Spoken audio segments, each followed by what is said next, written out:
जाएंगे, कौन सुरक्षा देगा? अरे हमने कहा ये हमारी जिम्मेदारी है सुरक्षा देना। लोगों ने कहा कि लोग हमला करेंगे, तो हमने एक बात कही भाइयों बहनों, मैंने बात साफ कही।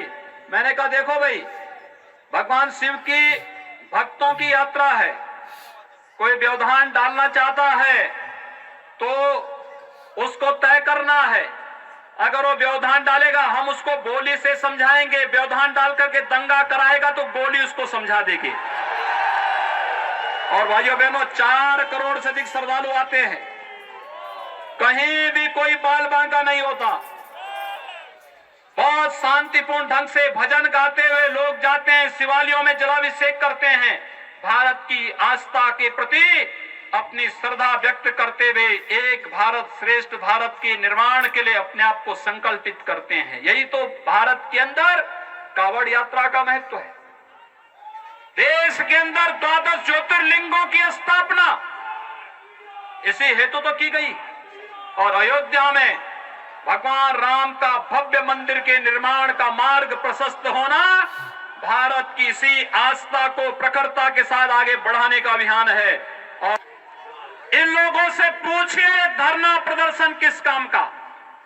उत्तर प्रदेश में भी इन्होंने एक दिन उपद्रव करने का प्रयास किया। मैंने कभी इनका वीडियो फुटेज बनाओ और इनसे जितनी संपत्ति डैमेज करते इनसे वसूली भी कर लो, और पूरी वसूली हो रही है। जो पैसा देने में आनाकानी कर रहा है तो उसकी संपत्ति को सीज भी किया जा रहा है। हमने कहा केजरीवाल की तरह बिरयानी नहीं खिलवाएंगे, यहां पे तो जो वैध अवैध तरीके से कमाया गया है भारत का पैसा, इस पैसे को पाई पाई वसूली करेंगे। और भाइयों बहनों, ये वसूली कर रहे हैं, बहुत थाड़ से वसूली कर रहे हैं। आज उत्तर प्रदेश की 23 करोड़ जनता सुखी है, समृद्ध है, और कह रही कि भाई ये धरना प्रदर्शन करने वालों को भगाओ यहां से। उन मंशाओं को समझने की आवश्यकता है जो देश के सुरक्षा के साथ सेंध लगाना चाहते हैं, जनता की बुनियादी सुविधाओं पर सेंध लगा करके उपद्रवी तत्वों को बिरयानी खिलाना चाहते हैं, पाकिस्तान और देश के दुश्मनों की भाषा बोलना चाहते हैं।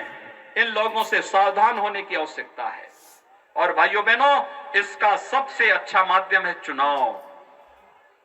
ये चुनाव, दूसरी ओर देश और दुनिया की निगाहें हैं उन लोगों पर जो लोग 5 वर्ष पहले आपके बीच आए थे, आंदोलन के नाम पर देश की जनता को, दिल्ली की जनता को गुमराह करके सत्ता पे काबिज तो हो गए, लेकिन दिल्ली की जनता को बुनियादी सुविधाओं से वंचित भी कर गए।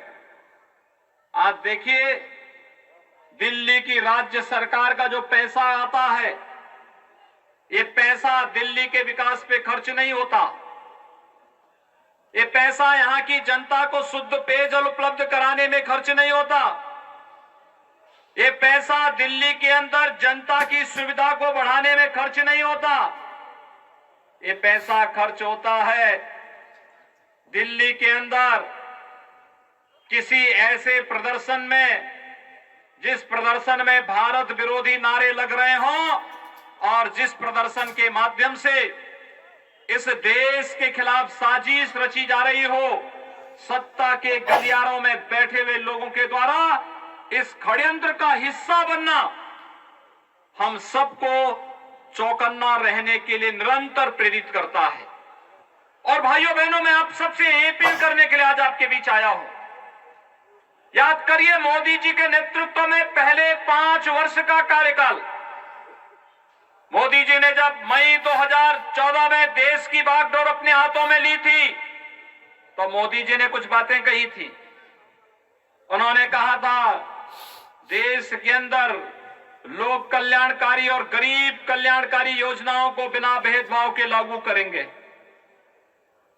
मोदी जी ने 5 वर्ष में 2 करोड़ लोगों को आवास दिए, 4 करोड़ गरीबों को विद्युतीकरण का लाभ दिया, 8 करोड़ गरीबों को रसोई गैस के निःशुल्क कनेक्शन उपलब्ध करवाए, 12 करोड़ किसानों को प्रधानमंत्री किसान सम्मान निधि का लाभ दिया। 15 करोड़ नौजवानों को प्रधानमंत्री मुद्रा योजना, स्टैंड अप योजना,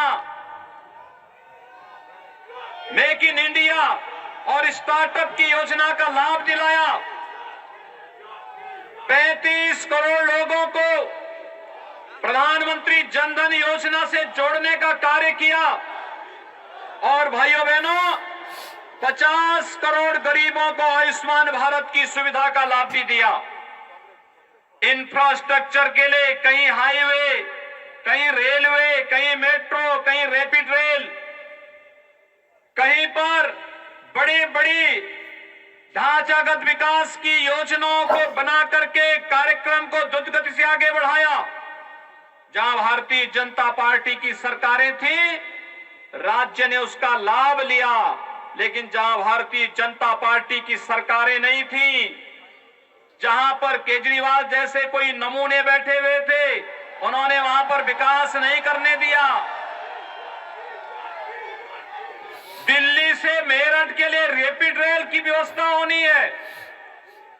उत्तर प्रदेश सरकार सहमति दे दी, अपना पैसा जमा कर दी। दिल्ली की सरकार ने कह दिया कि हमारे पास पैसा नहीं। हमने मोदी जी के नमामि गंगे मिशन में गंगा की निर्मलता का लक्ष्य प्राप्त कर दिया।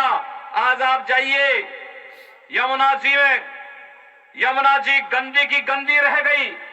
ठीक कह रहे थे हंसराज भारद्वाज कि केजरीवाल की खांसी और दिल्ली की जो यहां की समस्या है, ये यमुना जी के कारण है, जिसका पहला दोषी कोई है, दिल्ली की केजरीवाल सरकार है, जिसने यमुना जी को मैली करके छोड़ दिया है।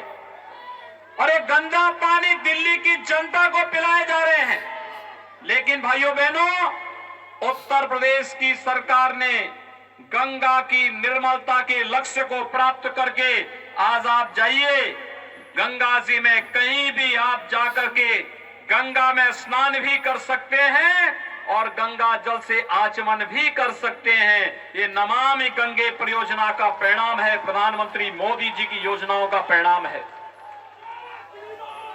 ये योजनाएं हम लोगों ने इसीलिए लागू की क्योंकि हम जानते थे ये जल जीवन का प्रतीक है, इसके बगैर जीवन की कल्पना भी नहीं की जा सकती है। हमने उत्तर प्रदेश में लागू किया, लेकिन केजरीवाल सरकार ने दिल्ली के अंदर लागू नहीं होने दिया। स्वाभाविक रूप से इसका दुष्परिणाम जनता को भुगतना पड़ा है। विकास की योजनाएं ठप, कोई भी कार्य नहीं हो पा रहा है। और यही कारण है कि आज दिल्ली राष्ट्रीय राजधानी का गौरव प्राप्त करने के लिए उसको एड़ी चोटी का जोर लगाने की आवश्यकता है कि जन आकांक्षाओं की पूर्ति के लिए कार्य करेंगे। ये जन आकांक्षाएं देश की आकांक्षाओं की पूर्ति का जो वर्षों से दबा हुआ था। लोग पहले क्या बोलते थे, कहते थे कश्मीर से धारा 370 कभी नहीं हटेगी। आज हट गई ना।